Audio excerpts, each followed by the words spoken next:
podcast, a show for all genders and species about bringing some humanity and a bit of fun to the world of finance and tech and leaving you with a little something that can help you on your way. All right, please enjoy. Thanks. All right, welcome everybody to another episode of the Finance Guys and Tech podcast and Finance Guys TV. Today we're back with another remote episode and we're welcoming our good friend, Ms. Shruti Shah. Welcome to the show. Glad to be here. Yeah, no, we appreciate you coming on, Shruti. I'll give a quick bio just for a little background on who you are, and then we'll jump into it. I'm just going to read some stuff I put together from your LinkedIn profile. But Shruti is Senior Finance Manager and leads a team of 5 supporting the data center, real estate, finance support team in AWS infrastructure. She got her undergrad degree in finance and econ from Singapore Management University. She got her MBA from the Tepper School of Business at Carnegie Mellon University. And before Amazon and before business school, she worked for 2.5 years as an analyst at Barclays Capital. She joined Amazon in 2011. So she is definitely a 9-year veteran. She is definitely a tenured citizen at this point. And you joined the Finance Leadership Development Program out of business school, which is the finance rotation for MBA hires. You spent time in supply chain ops, fulfillment by Amazon, where our paths first crossed. You were in hardlines, corporate FP&A, right? And then about a year ago, you moved to your current position in AWS, which gets us up to the present day. That's kind of it in a nutshell, right? Yeah. I wanted to ask you something just to kind of kick off the show. We've talked about this before, sort of over tea, that you're also, like me, a big fan of heist films, if I'm not mistaken. And I wanted to kind of ask you, what is it about heist films that kind of piques your interest? I think it's the smartness of criminals, right? Like, I think it's so easy to follow rules, but to actually break the rules, you have to be smarter. And that's what always attracts me in heist films, where they're really creative, right? The creative component of it in terms of like it's not exactly breaking the rules, but breaking the rules and getting away with it is kind of just really fantastic. So the creativity and like what it takes to actually be that smart, and then the fact that you can get away with it is just like eating. What's the phrase about eating your cake and having it too, like getting to keep it as well? Like that's a heist film, right? So yeah, absolutely, it is fun. It's kind of like playing outside, getting away with it, being the smartest guy in the room, all that kind of into the story. And absolutely. I think you hit on it, right? Being the smartest person in the room. I love that part of those movies. Well, I'm a big fan too, so I had to ask because I know we have a shared interest. But going kind of way back, we always start at the beginning on this show. Shruti, what were you like as a kid? Like, where are you from? What were you like growing up? What did you want to be when you were younger? Wow. Yeah. Oh, my origin stories. I don't think I have gone that far for a while. So, I started, I'm originally from India, from western part of India called Gujarat. And within Gujarat, from a very small place called Ankleshwar is what I call my last place. But it's been all over the place in Gujarat. So I grew up in my dad, not because he was in military or anything, but for some reason he had what I call now professional ADD. He has changed a lot of jobs along the way, and so he took his family and moved around different cities. And so I don't have like a one place that I call home. Let's just put India, western side, Gujarat. So that was fun part of it growing up because it made me make friends. Like you change your schools every 4 years, you make new friends. But then what I realized is it taught me how to kind of connect with people. And sometimes I also look back at how many different people and groups I have. Like I still have friends from my, I should say, what's like a Peace Primary 6 or something, right? And then I have friends in Singapore. So anyways, that was my first 15 years. I grew up in India, small town girl, like classic small town, small from India's perspective. I think Sid comes from a bigger city, I would say. But smaller by itself, you know. Yeah. But then after 15, which is around like before high school, we moved to Singapore. So I grew up, I have a lot of memories of Singapore. I'm a Singaporean citizen, for those who don't know. And so I spent like about 10 years in Singapore. So from high school, my family immigrated there. And I kind of went for a Singapore Management University, like you pointed out. So, to your question on what did I really want to be when I was a kid, I really wanted to be a teacher. I still, um, my parents still tell me that I would like play as a teacher. And the funniest story that my parents tell me, even right now, is I would cry to go to school. So, even if there's a Sunday, my dad would have to take me to the school to show that the school's closed because I Oh was my word. such a nerd. Such a Yeah. nerd. Man, that's a lot of commitment, Shruti. Yeah. I don't know. Like my parents still make fun of me. My husband still makes fun of me. Like I would be one of those kids who would read through all my like English textbooks or history books because they're stories to me even before the school has started. And so, I it's a classic nerd is what my brother calls me right now. Love it. Did you have siblings or were you an only child? Yes, no, I have a younger brother. He's in Singapore as well. Got it. He is, Got it. yeah. I'm the nerd one. He's the fun one in the family. It's how we describe Well, us. but the first time when I joined Amazon in 2014, you were like the social chairman of the group, if I'm not mistaken. So you were the fun one, if I remember.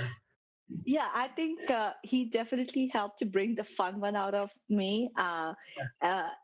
It's not that I'm antisocial, is how I have to explain to my husband at times. It's just I value my personal time a lot more than the social time. But I mean, Yeah.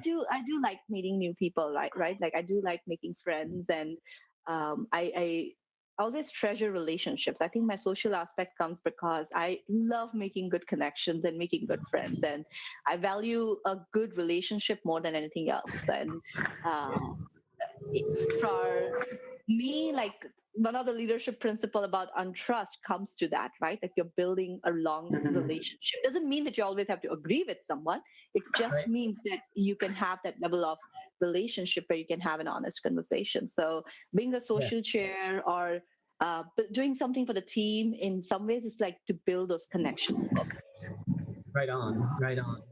Let me ask, what kind of put you on the finance trajectory when you chose to go to Singapore to the university?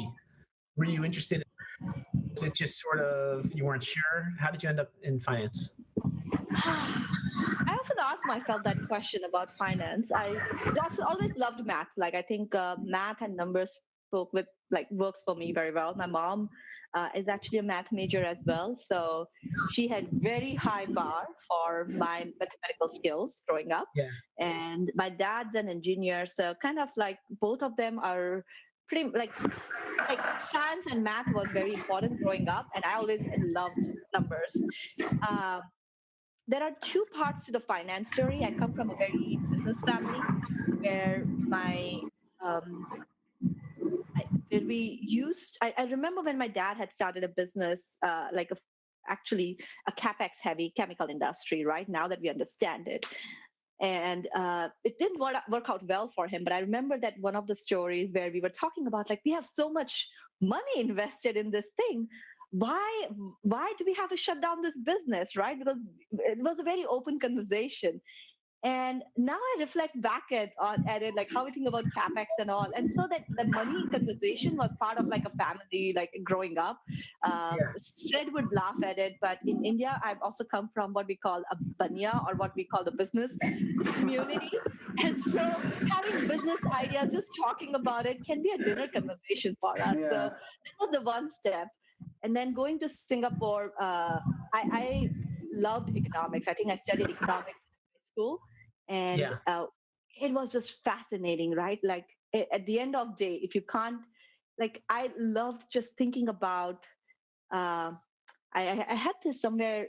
I read this somewhere that hey, money goes around. Like money makes the world go round, and I wanted to know what makes money go round, right? And I kind of just like that.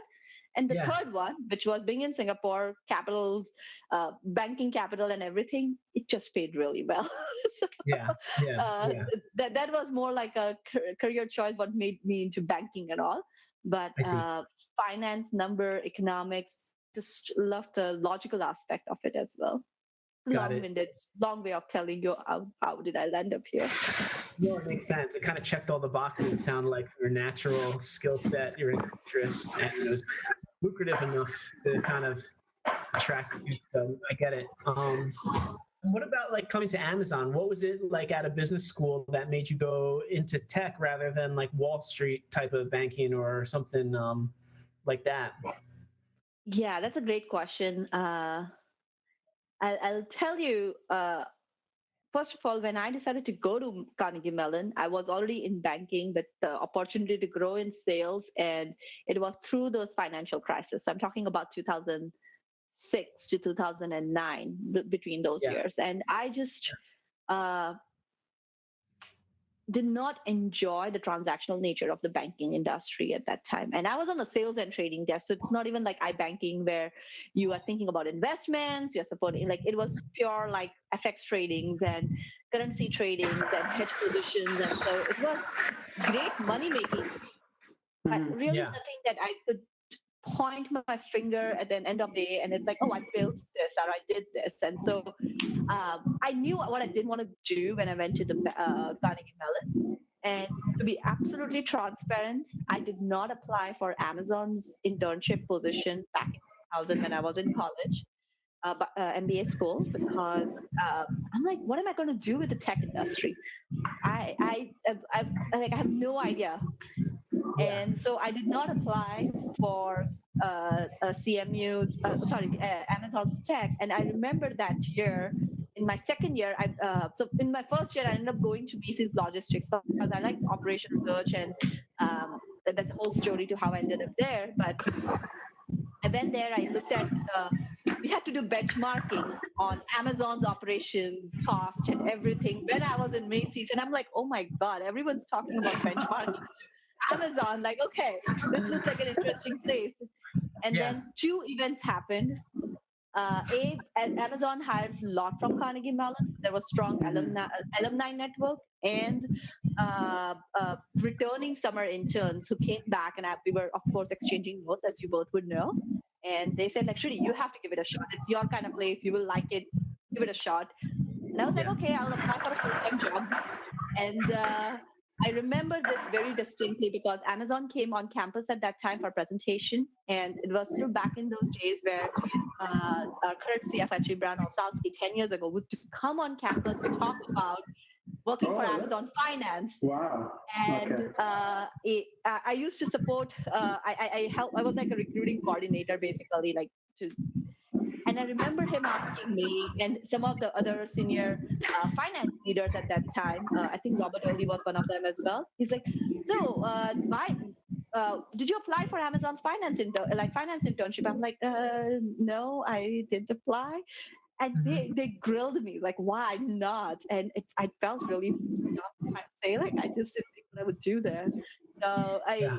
I kind of like that's my origin story of what brought me to Amazon. It was not like a very smart career move or the foresight of saying Amazon is going to be a big company someday, I should go there. It's more like Yeah. my alumni and my friends and these senior alumni. I think one of them um, is in Amazon Whole Foods and the delivery there. And we still connect. And I often attribute my being at Amazon to all my network to say, like, you will be a good fit. You should really go there. And they were right. Yeah. I know myself Yeah. better. Yeah. Yeah. And Well, now you can hear. Yeah, go ahead, Sid. Go ahead. and Shruti, you have seen actually 9 years of finance actually evolving at Amazon. So what are your observations? I think the team has become massive since the time you joined. So any take on that? No, absolutely. The first point, it's massive teams, right? Like, and every role that I look back and I'm like, okay, what do you do? And it's like a 40 people team right now to do what I used to do like 9 years ago. And Mm. so the growth is just sometimes like numbs you down because you're so used to hearing growth everywhere, and then you just kind of look at it, it's like, oh yeah, it's normal. But it's just mind-blowing to hear like what you used to do as a single senior analyst is now like a 40 people team. And like just for example, I used to be on supply chain finance, right? I used Mhm. to do optimization of network. There was no such thing as optimization of network. I remember doing like, how would you think about fulfillment centers as a network, and what would lower the ship cost, just because now you don't have to place inventory in every FC, you have to place it Correct. in a cluster, right? And all those things. And we had to do Excel models on that. Like, what would the unit cost look like? And now there is an entire software that does that, which is what we call Yeah. spot finance. Scott. And then inventory placement, what should be the optimal level, what should be the unit cost, and all that has been fully automated. So it's scale. I think the finance job has become harder every day because the easy answers are now automated, of course. So now it's Mhm. no longer like running just an NPV analysis, but like, how do I think about this? And both of you are in those roles as well, right? Like, it's not just doing the NPV analysis because you have done that so many times. It's like, what are the Yeah. right angles to think about? And so even I can imagine even at our level, the decisions and the information we are using is so much more uh, harder than what it used to be 9 years ago, right? Because we're no longer asking easy questions. So Mm. continue to raise the Mhm. bar on finance, how we think about it, and it's no longer a black and white space, right? It's a lot of ambiguity. So Yeah. What's something that's made you successful over the past 9 years? Like, what are some like traits or like your approach that would make somebody a good finance partner at Amazon? uh, I I think first of all, I'm glad to hear I'm successful because there's just because you've stayed longer is not equivalent to be successful somewhere. But I feel like um, been able to enjoy the job and getting the roles that I have been able to do is in some ways my measure of success, right? Right. And Mm. so, kind of what has helped me. Uh, it may sound like a cliche approach of kind of going back to leadership principles at times, but that's how ingrained I've been with Amazon now for 9 years here. But I'll go back to the first point. We talked a little bit about building relationships, right? Building a good relationship is kind of like a first part of it. I still keep in touch with my old managers and old friends, and kind of just going above and beyond to keep up those relationships. And it doesn't mean that, like I said, I've always agreed with my business partners. Sometimes Sid knows that I can get very excited when I get into a debate, but it just means that we are talking about ideas and being honest and keeping them, holding everyone to a higher standard, so building good relationships, which is part of our trust. Um, the other piece which I personally think has helped me a lot is I don't shy away from a role just because it sounds boring on paper. Uh, and a lot of it is I'll take this AWS infrastructure role as an example, where when I started, it was like, yeah, just real estate and shell construction, budgeting, car approval, and processes, right? Like thinking about those very basic bread and butter type of job. But at that time, I was trying to come from corporate FP&A to this role where I had no idea about AWS infrastructure. So I did not hesitate to take that small role with kind of learning and just understanding the basic fundamentals of AWS infrastructure, right? So I did the same thing when I went from my .com side to corporate FP&A, where it's a corporate FP&A job, not the sexiest place. Like a lot of people doesn't think that FP&A is fun, but I stayed there for 3 years and fun stories from there as well. But it's that thought process where I'm willing to take that small role because Yeah. it helps me learn some skill sets. So it kind of comes to learn and be curious, and help me build certain skill sets. So rather than just thinking about what my next path is, I kind of learn and be curious, untrust, and you can I think those two are the main reasons, because of those relationships, I have always had good referrals. When I went for a job, it has been very easy. Like Gretchen and I were connected because I used to work with Pankaj on corporate FP&A side, and Pankaj introduced me to Gretchen. And when I Oh, came for okay. this role, Eugene Choi was the hiring manager, and Gretchen didn't know me much, but Eugene had known me when I was in FBA, Yeah. fulfillment by Amazon. And so he's like, "Oh yeah, I've worked with you in Hardlines days, and I know your portfolio of work. Just talk to these people, right?" And Yeah. so it became like an organic process for me, and clearly like having a transparent conversation, like, "Hey, this role has these challenges. It can grow in this way. You have to learn to uh, accept that kind of limitations. It's a L7 role, but comes with a smaller scope right now." And I was like, "Yeah, though these are my criterias, right?" And Mhm. Right. so kind of like building on that untrust, bringing that learn and be curious piece um, helps me out a lot. And I wanted to ask a small question in this, like, so that our viewers know, like how varied roles you can do. So, Shruti, in the last 9 years, how many roles have you done at Amazon? so this is my fifth role. My Oh, first okay. role was in supply chain finance, worldwide operations, what we call right now. Then my second role was fulfillment by Amazon. Back then, it was part of third-party business, so within .com. Now it's integrated with worldwide operations. My third role was in hardlines finance, which we call classic P&L role. Uh, my fourth role was in corporate FP&A, which was more like a stakeholder management relationship and automation and all. It was a lot of different things into one role. And this is my fifth role, which has two versions of it, because I Yeah. started with real estate construction, and now I have energy, And, AWS sustainability initiative. So I feel like I'm already on my sixth role within. And then I like a GC supply, not just doing the capex planning and everything, but GC supply piece. So those are my roles. Right on. I want to ask you a couple of things. I'm just keeping an eye on the time that we have allotted, and I want to make sure we get to some of our most important questions. But what's like outside of work? How do you think about the term work-life balance? Because you've been here for 9 years, you obviously have a good enough relationship with Amazon. How do you approach that kind of that term, work-life harmony, or whatever you call it? I'm very protective about my vacation times. I usually exhaust all of them, like 3 to 4 weeks. I exhaust all of them. I do not take my laptop with me unless there was a reason something is expected, and I would kind of say, okay, I will be available.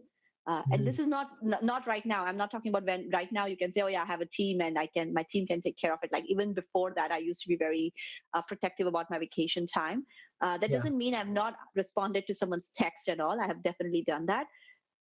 So being protective about my vacation times, taking them, um, and on a day-to-day basis, right? Like if I have worked long nights, for example, a month ago I was in back-to-back renewable energy strategy work, which pretty much burning through almost entire weekends and all.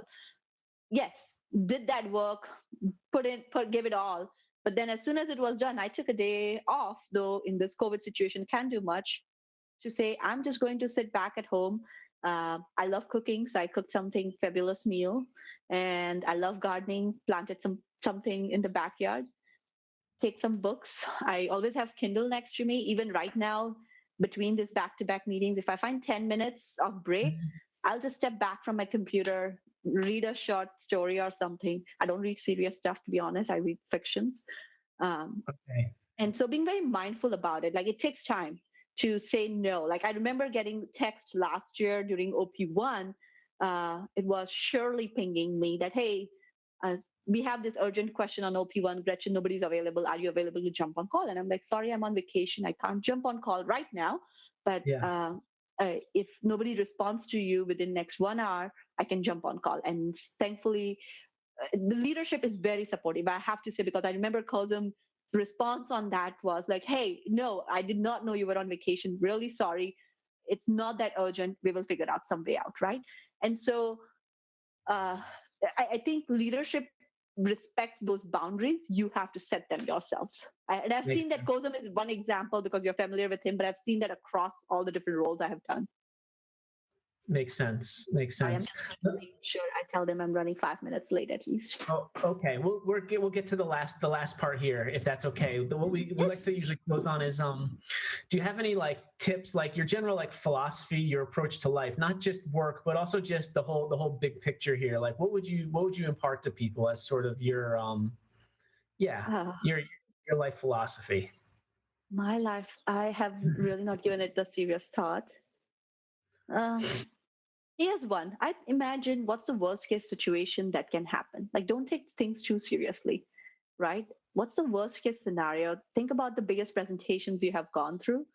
The worst case scenario is somebody's going to find a mistake or ask something in the model. They're not going, what's the worst case? Like, you know, and it gives you perspective at times. I think Andrew Wilson, which you both know, but for the audience, Andrew is my counterpart, and Sid and Charles are on his team as well. He shared this really amazing perspective recently on COVID-19, where he said, "Hey, we are all thinking about how stressed we are because this COVID-19 is happening." And he shared this amazing thought, like, what's the worst that could have happened? Like, you'd be out of jobs, et cetera, and some really dark stuff. And so just be grateful, because every time I imagine when I get too stressed out, I think that's one of the underlying questions. When I get too stressed out, either life or some personal matters at work, the worst case scenario is not as bad I have made it out in my mind, right? And I kind of step back and be grateful for the friends and the family I have. And to me, those are the most important things. Like you can see my underlying theme, I'm a very relationship person. I just kind of think those intangibles are what lasts you for a lifetime. So don't get too hung up on, oh my God, my presentation went bad. It happens. Yeah. I think that's very good advice. Yeah. Perspective. Absolutely. Good perspective. Yeah. Correct. Cool. Well, I think that's a great place for us to end the conversation on. And just thanks again, Shruti, for taking the time to chat with us on the show today. Yes. Yeah. Thanks, Shruti. Thanks a lot. Yeah. Thanks. And really appreciate you having me and asking me some questions that I haven't had thought of for a really long time. Thanks so much. Yo, what up, everybody? Thanks for tuning into the podcast. Don't forget to subscribe. Feel free to leave a rating, a review, what have you. But most of all, go have a fantastical day. Okay? We'll see you soon. Goodbye.